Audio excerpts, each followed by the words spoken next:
Salam sejahtera, terima kasih kerana bersama dengan saya di Nazilin Unity Channel. Saudara-saudara sekalian, beberapa hari yang lepas, Nurul Izzah telah difitnah kononnya menerima gaji daripada MOF ataupun sebagai penasihat laksana. Hari ini akhirnya Nurul Izzah menang juga, walaupun Nurul Izzah telah pun membuat laporan polis berkaitan perkara tersebut dan ada nama-nama tertentu yang dikaitkan dengan fitnah tersebut. Tak puas nak fitnah Perdana Menteri, diserang pula anak Perdana Menteri. Kali ini terkena sendiri. Apabila Kementerian Kewangan MOF sendiri tampil menafikan Nurul Izzah dibayar RM35,000 sebagai penasihat laksana. Lainlah macam pembangkang. Buat kabinet bayangan dan tuntut pula bayaran allowance 5,000 sebulan. Orang potong gaji, Anwar tak ambil gaji. Bahkan semua menteri, semua kementerian pun potong gaji menteri-menteri dan timbalan menteri. Tapi lain pula cerita dengan Perikatan Nasional. Minta allowance untuk portfolio kononnya. Adakah itu adalah satu perkara yang baik? Dan Nurul Izzah pula tak pernah dibayar dan tak ambil gaji pun, tetapi difitnah menerima RM35,000 kononnya sebagai penasihat laksana. Kementerian Kewangan MOF menafikan dokumen tular mendakwa bekas ahli Parlimen Permatang Pauh Nurul Izzah Anwar dibayar sebagai penasihat kepada Agensi Pelaksana Ekonomi dan Koordinasi Strategik Nasional Laksana. Kementerian itu menerusi kenyataan di Facebook berkata, surat tular yang diwar-warkan di media sosial adalah fitnah semata-mata. Dokumen perjanjian yang diwar-warkan itu merupakan sebuah draft tawaran yang tidak sah, kata MOF di Facebook hari ini. MOF berkata perjanjian yang sah yang telah ditandatangani oleh Nurul Izzah adalah untuk memberi khidmat nasihat kepada laksana secara pro bono atau tanpa mengambil imbuhan kewangan mahupun sebarang faedah seperti yang telah dimaklum kepada umum. Sebelum ini Nurul Izzah yang juga naib Presiden PKR menerima satu kiriman di laman sosial Facebook yang berbaur fitnah terhadapnya. Hantaran tersebut mengatakan bahawa beliau telah dilantik sebagai penasihat laksana dan menerima gaji sebanyak RM35,000 serta diberikan 2 kaki tangan dengan pendapatan antara RM5,000 hingga RM20,000. Susulan itu, Nurul Izzah telah membuat laporan polis terhadap kenyataan berbaur fitnah berkenan selain menegaskan bahawa tindakan menyebar maklumat palsu adalah pelanggaran di bawah Seksyen 233 Akta Komunikasi dan Multimedia. Saudara-saudara sekalian, dengan penegasan daripada MOF ini, maka tamatlah riwayat fitnah terhadap Nurul Izzah ini. Semoga pemfitnah itu dapat didakwa dan tidak dibiarkan berleluasa. Sekian dulu untuk kali ini. Jangan lupa tinggalkan komen anda, tekan butang subscribe. Kita jumpa lagi. Bye-bye. Selamat pagi. Saat Tun Mahathir masih di IJN, ini pula keputusan yang paling menyedihkan, tetapi menggembirakan kita seluruh rakyat Malaysia. Menyedihkan mungkin pada Tun Mahathir, tetapi menggembirakan untuk rakyat Malaysia khususnya ke bawah Duli Yang Maha Mulia yang di-Pertuan Agong. Agong telah pun memperkenankan penubuhan RCI untuk mengkaji pengendalian kes Batu Putih.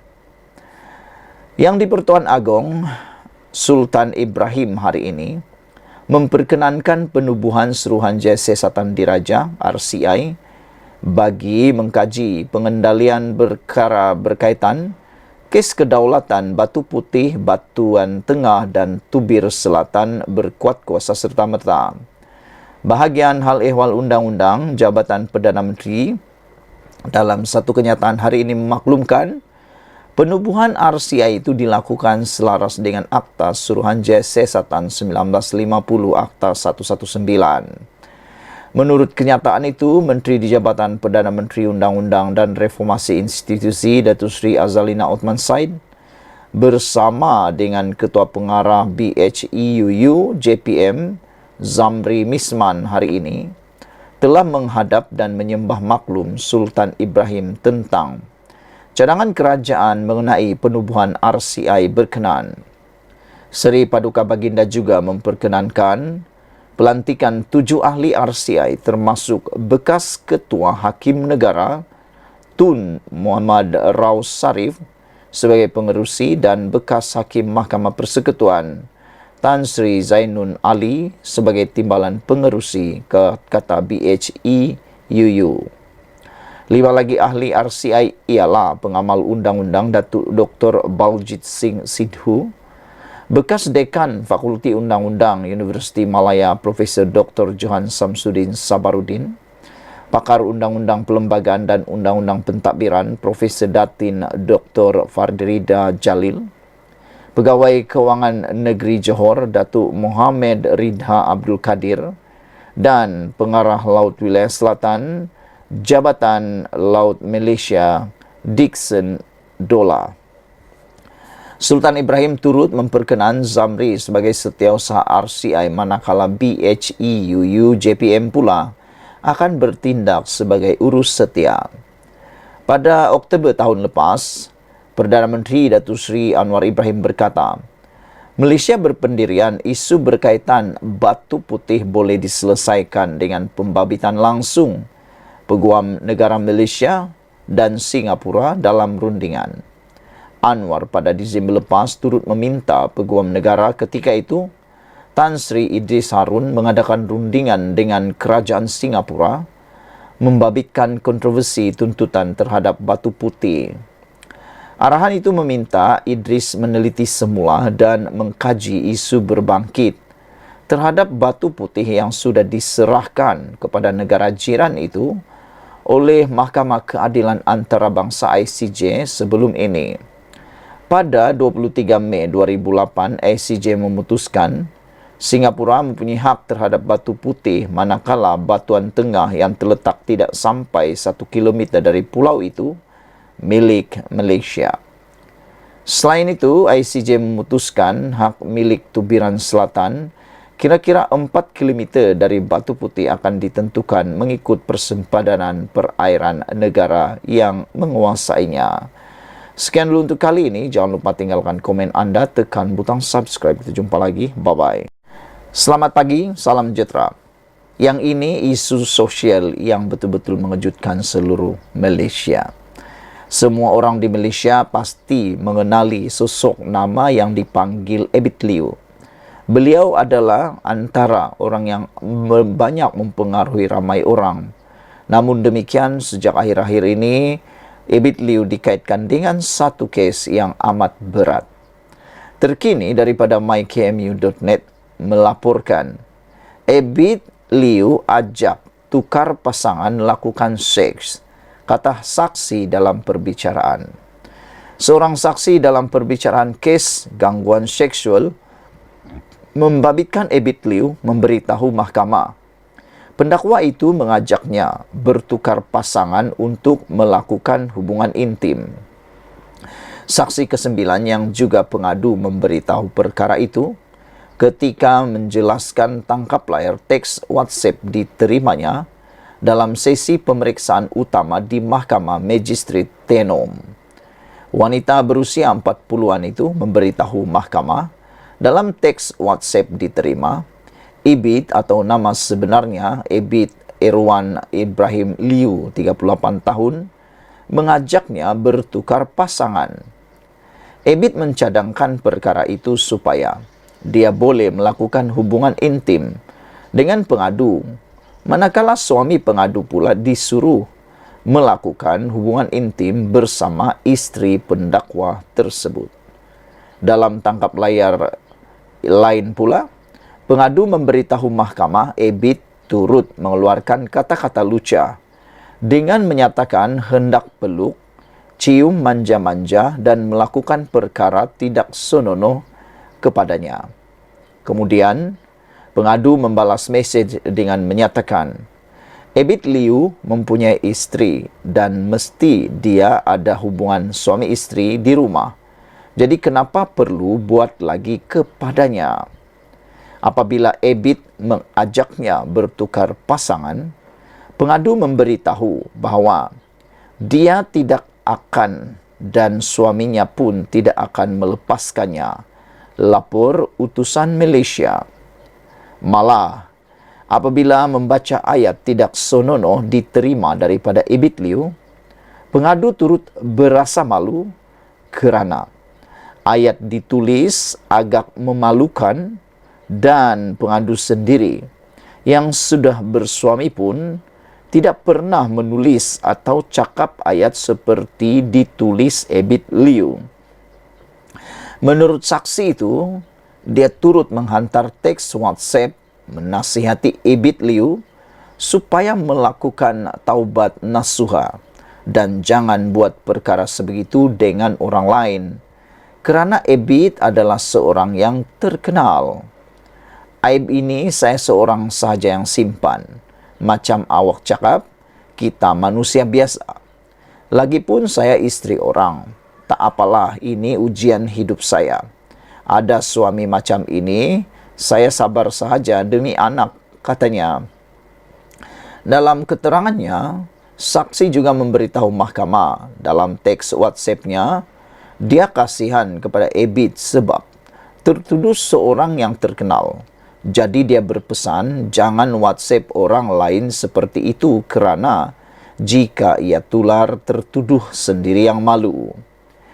Ebit Liu berdepan 11 pertuduhan gangguan seksual iaitu membuat hantaran, gambar dan perkataan luca dengan maksud mengaibkan kehormatan seorang wanita melalui WhatsApp yang didakwa berlaku di Tenom antara 29 Mac hingga 18 Jun 2021. Dia didakwa mengikut Seksyen 509 Kanun Keseksaan yang memperuntukkan hukuman penjara hingga 5 tahun, denda atau kedua-duanya bagi setiap pertuduhan. Perbicaraan berlangsung di depan Magistrate Nur Ashraf Zulhani dan kes dikendalikan Timbalan Pendakwa Raya Nur Aziza Muhammad dan Analia Kamarudin. Manakala Ebit diwakili Peguam Ram Singh dan Muhammad Sarul Nizam Salih Keruak. Dipetik daripada mykmu.net daripada sumber FMT dengan tajuk Ebit ajak tukar pasangan lakukan seks, kata saksi perbicaraan. Sekian dulu untuk kali ini. Jangan lupa tinggalkan komen anda, tekan butang subscribe. Kita jumpa lagi. Bye-bye.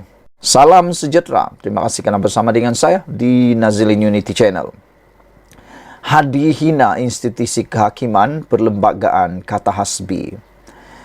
Saudara-saudara sekalian, sejak akhir-akhir ini semakin galak dan semakin banyak perkara yang dianggap menghina institusi kehakiman dan perlembagaan yang dibuat oleh pelbagai pihak. Kemarin, salah seorang pempengaruh yang pro Perikatan Nasional iaitu Didi Chronicle telah tampil membuat video permohonan maaf atas tindakan beliau membuat parodi berkaitan dengan keputusan mahkamah baru-baru ini. Dan AMK Amanah telah pun bersepakat akan membuat laporan polis di seluruh negara untuk mahu disiasat Didi Chronicle berkaitan dengan video parodi tersebut yang didakwa telah menghina mahkamah.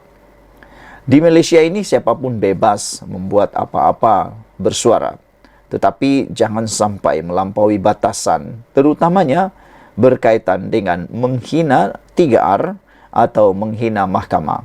Saya yakin Didi Chronicle telah pun menyedari perkara tersebut. Itu sebab dia membuat pengakuan dan telah memadam video tersebut. Namun demikian, nasi sudah menjadi bubur.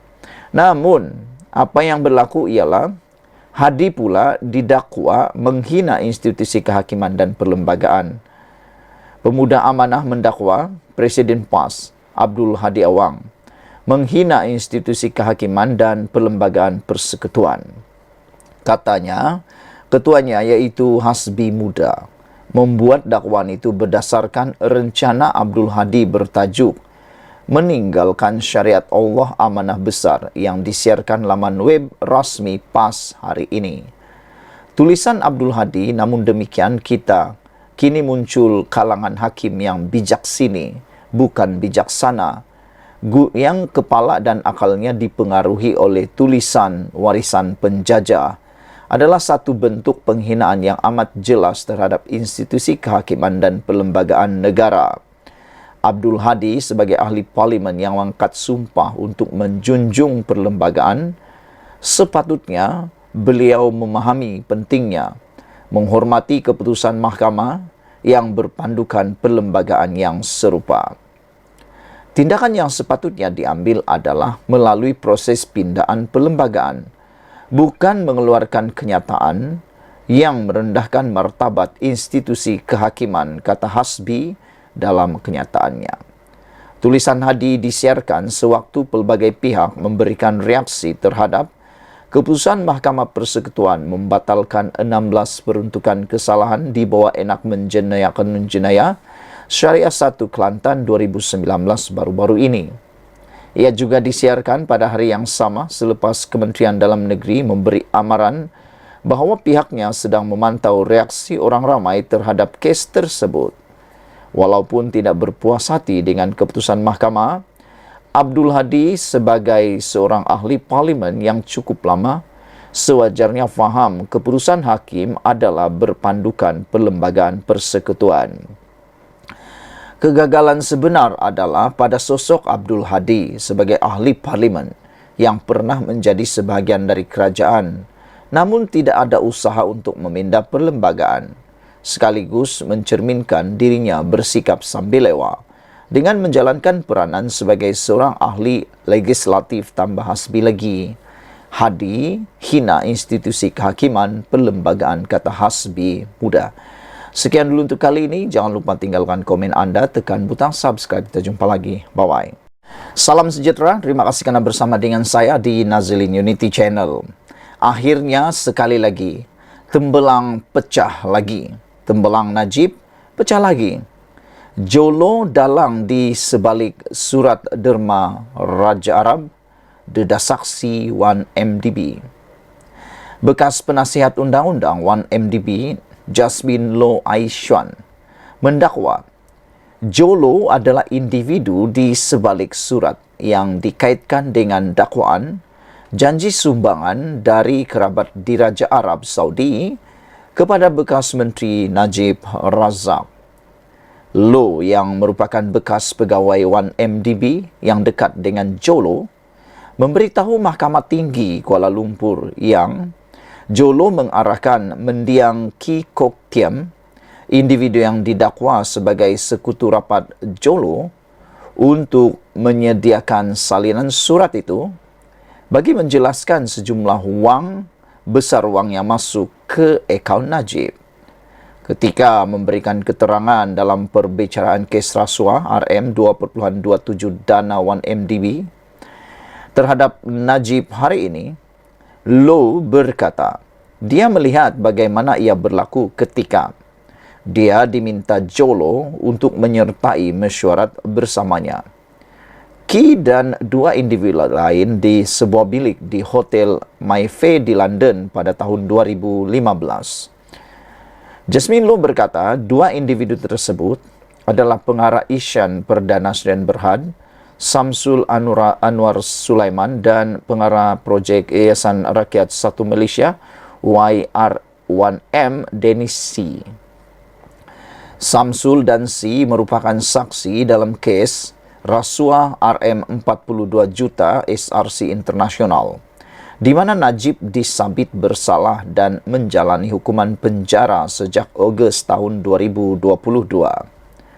Ketika mesyuarat itu, dakwa Low, Samsul bertanya ada Low bagaimana kepada Low atau Jolo bagaimana untuk menyelesaikan isu aliran wang yang masuk dalam akaun Najib yang didakwa daripada Putrajaya Perdana dan SRC. Samsul kemudian memberitahu Low yang ramai pihak bertanya kepadanya, yaitu Samsul, bagaimana berkenaan dakwaan wang itu adalah daripada 1MDB dakwa Low. Selepas itu, Jolo mengarahkan Ki untuk menyediakan satu surat pengesahan daripada Putra Saud untuk menyatakan wang yang masuk ke akaun Najib adalah derma daripada Arab Saudi. Selepas itu, saya dan Jolo keluar sekejap untuk bincang satu hal lain. Namun, ketika saya kembali ke bilik itu, saya lihat Ki sedang sediakan draft surat Putra Saud, katanya lagi. Dalam kedua-dua kes SRC dan 1MDB, Najib kekal mengatakan dia dijanjikan derma oleh Arab Saudi dan percaya wang yang masuk ke akaunnya adalah daripada kerabat diraja negara itu. Najib kini dibicarakan atas 4 pertuduhan salah guna kuasa dan 21 pertuduhan penggubahan wang haram melibatkan dana 1MDB berjumlah RM2.27 bilion. Saudara-saudara sekalian, sekali lagi, tembelang pecah lagi. Jolo dalang di sebalik surat derma Raja Arab dedah saksi 1MDB. Sekian dulu untuk kali ini. Jangan lupa tinggalkan komen Anda, tekan butang subscribe. Kita jumpa lagi. Bye-bye. Selamat petang, salam sejahtera. Terima kasih karena bersama dengan saya di Nazilin Unity Channel. Akhirnya, identiti orang yang cuba ugut bunuh Nick Elin didedahkan oleh polis. Tidak sangka sama sekali orangnya ini dan bukan juga calang-calang. Saudara-saudara sekalian, sampai begitu sekalikah mereka tidak menyukai keputusan mahkamah sehingga sanggup menggunakan kekerasan, menggunakan ugutan bunuh terhadap Nick Elin. Walhal, mengikut pemahaman beberapa penganalisis politik, sebenarnya ia mudah difahami. Ianya hanya melibatkan pertindihan dan melangkaui kuasa negeri. Walau bagaimanapun, biasalah kan politik telah diguna dan telah dimanipulasi sehingga ianya menjadi begitu panas sama sekali. Namun demikian, hari ini polis menyatakan bahwa telah pun mengenal pasti suspek yang mengugut bunuh Nick Elin. Saudara-saudara, polis telah mengenal pasti individu di sebalik 3 akaun media sosial yang didakwa membuat ugutan bunuh terhadap peguam Nick Elin Zurina Nik Abdul Rashid. Ketua Polis Kuala Lumpur, Aloyuddin Abdul Majid dilaporkan berkata, polis telah membuka 3 kertas siasatan berkaitan atau berkenaan ugutan yang dibuat terhadap Nick Elin dan 1 kertas siasatan telah siap. Tahun lalu, Nick Elin buat 3 laporan. Kita buat 3 kertas siasatan dengan 1 daripadanya sudah selesai dan ada dengan TPR, Timbalan Pendakwa Raya. 2 lagi laporan masih dalam siasatan dan kita akan lengkapkannya dalam masa terdekat untuk serahkan kepada Timbalan Pendakwa Raya, katanya, seperti dibetik Berita Harian.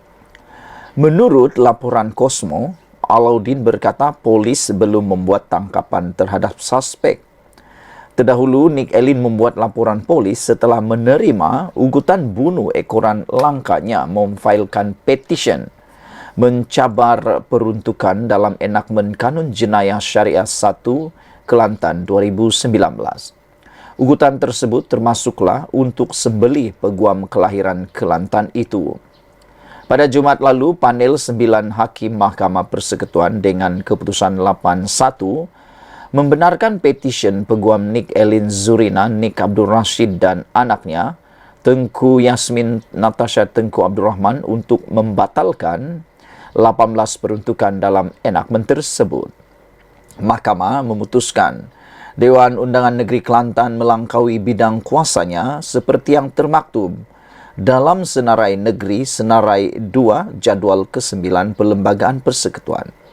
Bagaimanapun perlembagaan ataupun mahkamah yang membenarkan pembatalan hanya 16 daripada 18 peruntukan tersebut. Susulan keputusan itu, Nick Elin berkata, dia dan anaknya, Tengku Yasmin Natasha Tengku Abdurrahman, bukannya menyerang sistem syariah seperti yang didakwa sejumlah pihak. Sebaliknya, ia berkaitan dengan kuasa Dewan Undangan Negeri Kelantan. Perkara penting yang perlu dinyatakan adalah enakmen jenayah syariah yang dicabar adalah hukuman takzir. Ia bukan hudud, ia bukan kisas, katanya lagi. Sekian dulu untuk kali ini. Jangan lupa tinggalkan komen Anda, tekan butang subscribe. Malaysia kita punya, kita jaga sama-sama, cintai Malaysiaku. Bye-bye.